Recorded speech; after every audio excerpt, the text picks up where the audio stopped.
يا أيها الذين آمنوا أطيعوا الله ورسوله ولا تبطلوا أعمالكم وقال النبي صلى الله عليه وسلم من سن في الإسلام سنة حسنة فله أجرها وأجر من عمل بها من بعده من غير أن ينقص من أجورهم شيء رواه مسلم۔ معزز سامعین،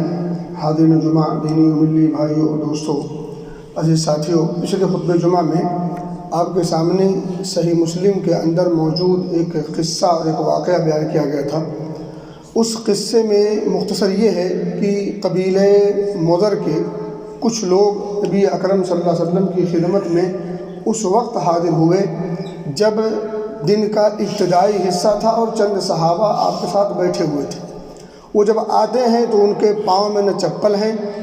اور اسی طرح سے ان کے جسم پر نہ ہی کوئی مناسب سا کپڑا ہے، بلکہ وہ اندر سے بیچ سے سوراخ کر کے دھاری دار اون کی چادر یا اسی طرح سے عبا پہن کر کے وہ آتے ہیں، اور ساتھ ہی ساتھ ان کے کندھوں کے ساتھ ان کی تلواریں بھی لٹکی ہوئی ہیں۔ جب وہ نبی اکرم صلی اللہ علیہ وسلم ان کی ان حالت کو دیکھتے ہیں اور ان کی ان فاقہ زدگی کو دیکھتے ہیں، ان کی اس غریبی کو دیکھتے ہیں، تو آپ غمناک ہو جاتے ہیں، آپ کو غم لاحق ہو جاتا ہے، درد محسوس کرتے ہیں، اور آپ صلی اللہ علیہ وسلم گھر میں جاتے ہیں۔ کچھ دیر کے بعد تشریف لاتے ہیں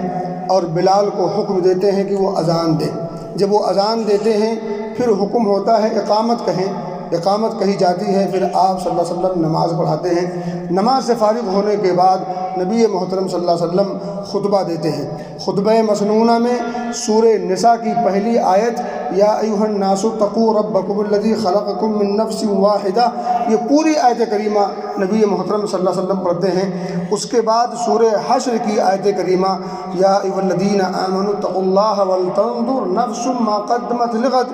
واتقوا اللہ ان اللہ خبیر بما تعملون، کہ اے مومنو، تم نے کل قیامت کے دن کی تیاری میں کیا کچھ کر رکھا ہے، اور اللہ سے ڈرتے رہو، اللہ رب العزت تمہارے تمام اعمال سے باخبر ہے۔ یہ تقریر آپ صلی اللہ علیہ وسلم نے یہ خطبہ ارشاد فرمایا،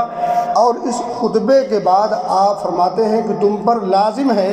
کہ تم اپنے دینار سے، اپنے درہم سے، اپنے کپڑے سے، یا اسی طرح سے اپنے جو، ایک سا جو یا ایک سا کھجور، آپ فرماتے ہیں اگر کسی کے پاس کچھ نہ ہو تو ولو بشق تمرہ،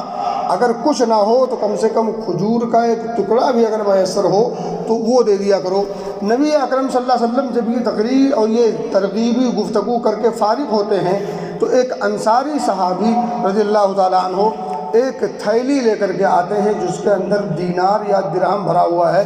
یہ جب منظر دیکھا صحابہ نے تو اس کے بعد یکے بعد دیگرے سارے صحابہ جن کے پاس جو کچھ میسر تھا وہ لے کر کے پہنچتے ہیں اور نبی اکرم صلی اللہ علیہ وسلم کے قدموں پر نچھاور کر دیتے ہیں۔ صحابی راوی حضرت جریر بن عبداللہ کہتے ہیں کہ کچھ دیر بیتی کہ مسجد نبوی کے اندر دو ڈھیر لگ گئے، ایک ڈھیر تھا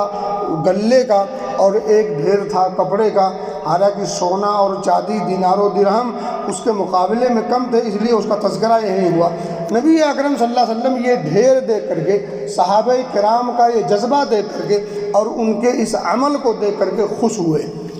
ہوئے، اور صحابی کہتے ہیں اتنا خوش ہوئے جیسے لگتا ہے کہ آپ کے چہرے پر سونے کا پانی مر دیا گیا ہو، اور آپ صلی اللہ علیہ وسلم کا چہرہ بالکل خوشی سے تمتما رہا تھا۔ یہ یہاں تک یہ پورا قصہ ہے، اور نبی اکرم صلی اللہ علیہ وسلم نے جب اس صحابی کو دیکھا کہ وہ جو اپنے ہاتھ میں اوزنی دار دینار و درہم کی تھیلی لے کر کے جب پہنچے تو آپ جب خوش ہوئے تو آپ نے فرمایا من سن فی الاسلام سنۃ حسنہ فلہ اجرہا، جو شخص شریعت کے اندر، اسلام کے اندر کوئی ایسا طریقہ رائج کرے جو سنت حسنہ ہو فلہ اجرہا،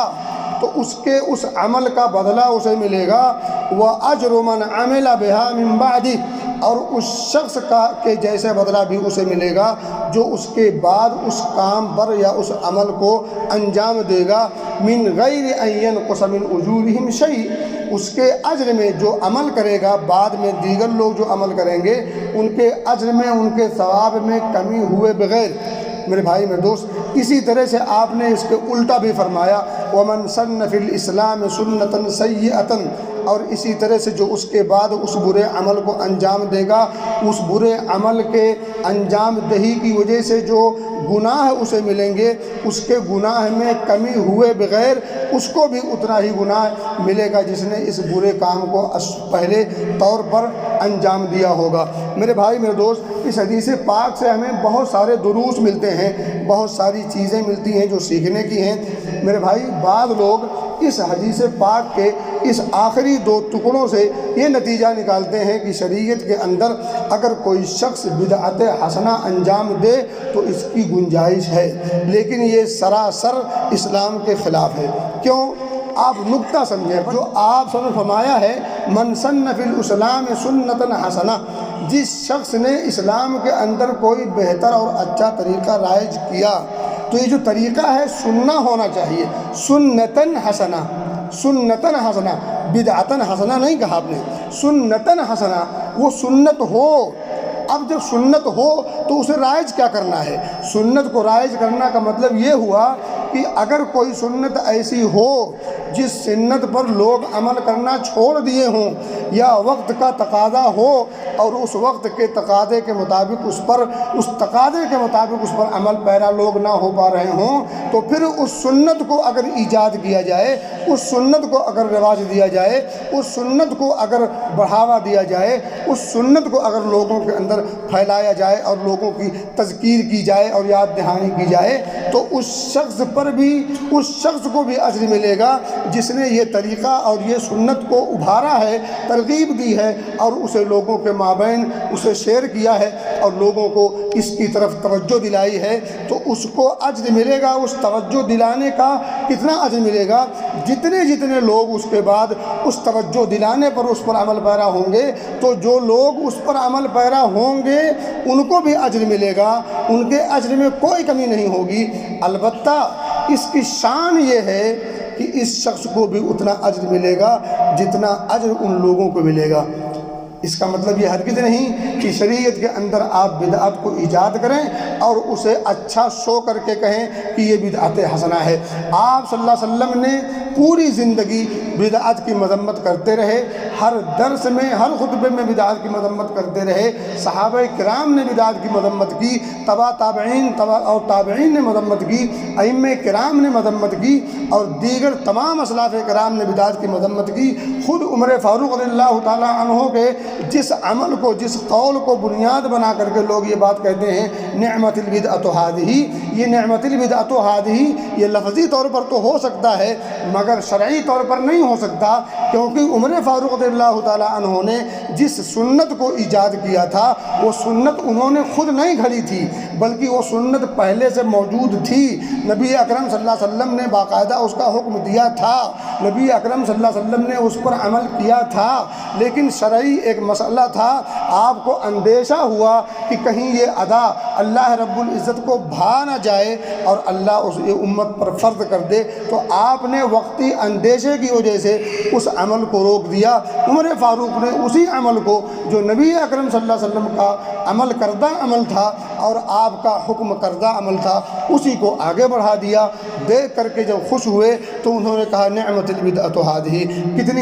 کتنا اچھا یہ طریقہ ہے، کتنی اچھی چیز ہے جو کسی وجہ سے رک گئی تھی اور اب وہ انجام ہو، اور اب وہ اس کا انجام ہوا اور اب یہ سامنے آ گئی۔ تو میرے بھائی میرے دوست، اس حدیث پاک کا جو پس منظر ہے، بیک گراؤنڈ ہے، اگر اس کو پڑھیں گے تو آپ نے کیا دیکھا؟ جب کچھ لوگ غریب حال اور اسی طرح سے مفلوق الحال پہنچے، ان کی غربت دیکھی، ان کی پریشانی دیکھی تو آپ کو درد ہوا، معلوم کیا ہوا کہ امت کی پریشانی کو اپنی پریشانی سمجھنا چاہیے، بالخصوص ان لوگوں کو جو لوگ ذمہ دار ہوں، جو سرپرست ہوں، جو مکھیا ہوں، جن کے اندر میں کچھ لوگ رہتے ہوں۔ اپنی رعایا کی خبر گیری کے تعلق سے انسان کو غمناک بھی ہونا چاہیے اور درد بھی ہونا چاہیے۔ نبی اکرم صلی اللہ علیہ وسلم نے جب ان غریبوں کو دیکھا تو آپ کو درد اٹھا، اور درد جب اٹھا تو آپ نے اس کی تدابیر اپنائی۔ تو اس سے معلوم یہ ہوا کہ امت کے تئیں درد بھی ہو اور امت کے درد کا مرہم بھی ہمیں ڈھونڈنا چاہیے۔ ہر اس شخص کی ذمہ داری ہے جس کے اندر میں جو لوگ رہتے ہوں ان کی خبر گیری بھی کرے اور ان کی پریشانیوں کا علاج بھی ڈھونڈے، ان کے زخموں کا مرہم بھی بنے، خود بھی کوشش کرے اور امت کے دیگر لوگوں کو بھی ابھارے۔ اپنے بھائیوں کی اور اپنے آس پاس کے ساتھ رہنے والوں کی خبر گیری کرنا ہے۔ تو اس سے یہ نہیں معلوم ہوتا کہ دین کے اندر بدعتیں گھڑی جائیں اور پھر اس کو رواج دی جائیں، نہیں، بلکہ یہ ہے کہ نبی اکرم صلی اللہ علیہ وسلم کی سنت جو ثابت ہو جائے، وہ اگر خدا نخواستہ ناپید ہو چکی ہو یا مٹ چکی ہو یا لوگوں نے اس پر عمل کرنا چھوڑ دیا ہو، تو اس کو ڈھونڈ کر کے لوگوں کے مابین لانا چاہیے اور اس کو لوگوں پر عمل کرنے کے لیے تدابیر اپنانی چاہیے۔ وہیں آپ دیکھیں نبی اکرم صلی اللہ علیہ وسلم کا حکم ہوا ہے، تب صحابہ جا کر کے صدقہ خیرات لے کر کے آئے ہیں۔ کوئی چاندی لا رہا ہے، کوئی سونا لا رہا ہے، کوئی دینار لا رہا ہے، کوئی درہم لا رہا ہے، کوئی کھجور لا رہا ہے، کوئی کپڑے لا رہا ہے، کوئی کچھ لا رہا ہے۔ تو میرے بھائی میرے دوست، کہنے کی بات ہے کہ نبی نے حکم دیا، اس کے بعد صحابہ نے اس پر عمل کیا، اب اس کو بدعت کہیں گے؟ جب نبی کا حکم ہو، نبی کے حکم پر لوگ عمل پیرا ہوں تو اس کو بدعت نہیں کہتے، اس کو سنت کہتے ہیں، اس کو نبی اکرم صلی اللہ علیہ وسلم کی اتباع کہتے ہیں، اس کو نبی اکرم صلی اللہ علیہ وسلم کی پیروی کہتے ہیں اور اطاعت کہتے ہیں۔ اور اللہ رب العزت نے باقاعدہ دو ٹوک الفاظ میں کہہ دیا ہے، میرے نبی کی شان یہ ہے، نبی کی اب ذرا شان سمجھے، نبی کی شان یہ ہے کہ اللہ رب العزت نے پیدا کیا ہے ہمیں اپنی عبادت کے لیے، لیکن اپنی کوئی عبادت اسے پسند نہیں جب تک نبی اکرم صلی اللہ علیہ وسلم کی اتباع کی، آپ کی اطاعت کی اس پر مہر نہ ہو۔ یہ نبی کی شان کو نہ پہچاننے کی وجہ سے ایسا ہوتا ہے۔ اگر نبی کی شان اور مقام مکمل طور پر سمجھ میں آ جائے تو یقین جانیں ایک انسان بدعت کے قریب نہیں پھٹک سکتا۔ تو کہنے کی بات یہ ہے کہ اس سے بدعت کا ثبوت نہیں ہوتا، بلکہ اس سے سنت پر عمل پیرا ہونے اور ساتھ ہی ساتھ خاص کر ان سنتوں کو رواج دینے کی ترغیب ملتی ہے۔ اور اسی طرح سے سمجھ میں آتا ہے کہ ایک انسان ان سنتوں کو اپنائے جو بالخصوص مٹ چکی ہوں یا مٹنے کے دہانے پر آ گئی ہوں۔ اور آپ ویسے بھی سوچ لیں کہ اگر انسان بدعت حسنہ کا نام دے کر کے دین کے اندر نئی نئی چیزیں ایجاد کرتا پھرے، تو آپ مجھے بتائیں، میں آپ کو مثال دیتا ہوں، مجھے کوئی چیز اچھی لگے اور دیکھنے میں وہ اچھی بھی ہو اور میں اس پر مہر لگا دوں کہ بدعت تو ہے مگر حسنہ ہے۔ جیسے مثال کے طور پر چند غریبوں کو میں دیکھوں اور کچھ امیروں کو دیکھوں، غریب اپنی غریبی میں پریشان حال ہیں اور امیر مست ہیں اپنے روپے پیسے اپنے مال دولت میں، تو میں کیا کروں؟ چند لوگوں کو اکٹھا کروں اور جا کر کے ڈاکہ ڈالوں اور ڈاکہ ڈال کر کے چوری کر کے ان کے مال کو لا کر کے غریبوں میں تقسیم کر دوں اور انہیں دے دوں، تو دیکھنے میں یہ عمل تو بڑا اچھا ہے۔ یا کوئی کہہ سکتا ہے یہ برا عمل ہے، لیکن میرے بھائی میرے دوست، یہ عمل برا نہیں ہے دیکھنے میں، لیکن حقیقت یہ ہے کہ چوری کرنا، ڈاکہ ڈالنا، یہ طریقہ غلط ہے۔ تو طریقہ بھی صحیح ہونا چاہیے اس عمل کا، وہ عمل صحیح ہونے کے لیے۔ ساتھ ہی ساتھ ایک بات، آخری بات یہ ہے کہ جو بھی سنت ہمیں دکھے اس کی اصل نبی اکرم صلی اللہ علیہ وسلم سے ثابت ہو۔ کبھی کبھی لوگ دھوکہ دیتے ہیں کہ یہ مسجد میں لائٹ ہے، یہ پنکھا ہے اور یہ مائک ہے اور یہ دری ہے اور یہ ہے اور وہ ہے۔ میرے بھائی، ایک ہوتا ہے دین کے اندر بدعت، ایک ہوتا ہے دنیاوی کام میں بدعت۔ تو دنیاوی کام اور دینی کام دونوں کے فرق کو سامنے رکھیں۔ اس مائک کے ہونے نہ ہونے سے جمعہ کے خطبہ کا کوئی تعلق نہیں ہے۔ جمعہ کا خطبہ ثابت ہے، اب لوگ کہیں گے یہ مائک ثابت نہیں ہے تو یہ مائک کیوں لے کے چل رہے ہیں؟ مائک اس لیے نہیں لے کے چلے ہیں کہ خطبہ اس کے بغیر نہیں ہوگا،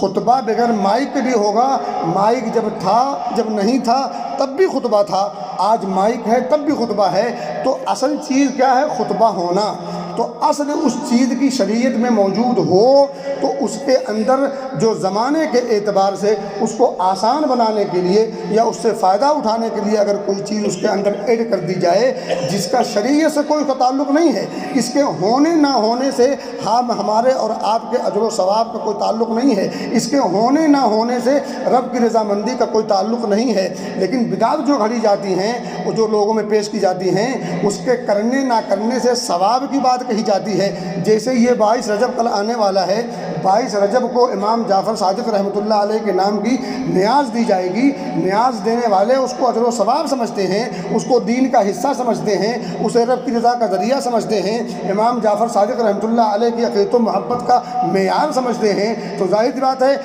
اس مائک کو کوئی اس رب کی رضا کا ذریعہ نہیں سمجھتا اور اسے معیار نہیں سمجھتا، اسے اجر و ثواب کا ذریعہ اور سبب نہیں سمجھتا۔ تو یہ یاد رکھیں، کچھ چیزیں تعلق ہوتا ہے ابتداء فی الدین اور کچھ چیزوں کا تعلق ہے ابتداء فی الدنیا۔ تو دنیا الگ چیز ہے، دین الگ چیز ہے۔ دین کے اندر دینی نام سے اجر و ثواب کی امید کے ساتھ رب کی قربت اور رضا کی خاطر کسی چیز کو اگر ایجاد کی جائے اور اس کی اصل شریعت میں موجود نہ ہو،